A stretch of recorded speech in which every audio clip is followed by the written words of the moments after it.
அதாவது உருவிய கத்தின்னா இந்த உரையில போடாம உருவி இப்படி கத்தி நேரம் அப்படி கத்தி வளைஞ்சிருக்கும். அந்த மாதிரி கத்தி மாதிரி உங்க கையில சின்னம், அதாவது குறியீடுகள், அபூர்வ குறியீடுகள் இருந்ததுன்னா உங்களுக்கு வீரமான போக்கு, விவேகமான போக்கு இருக்கிறதுக்கு வாய்ப்புகள் இருக்கு. இன்னும் சொல்ல போனா முதல்ல அரசர்கள் கையில இருந்ததா அந்த குறி காணப்படுகிறது. இப்ப இங்கெல்லாம் அரசர்கள் கிடையாது. இருந்தாலும் அரசருக்கு நிகரான வாழ்வு கிடைப்பதற்கு வாய்ப்பு உண்டு. இப்போ அரசர்னா இப்போ சிஎம், பிஎம், எம்எல்ஏ, எம்பி இந்த மாதிரி பதவிகளில் அரசாங்கத்தில் உயரிய உத்தியோகத்தில் இருக்கிறதுக்கு வாய்ப்பு இருக்கு. நிறைய பவர் இருக்கிறதுக்கு வாய்ப்பு இருக்கு.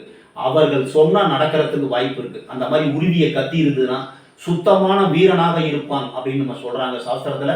சுத்தமான வீரன் வாழ்வில் வெற்றி, புகழ், செல்வம், செல்வாக்கு எல்லாம் கிடைச்சு சந்தோஷமாக வாழ்வதற்கு வாய்ப்பு உண்டு. இப்ப இந்த குறிகள் கையில இருக்கு சார்.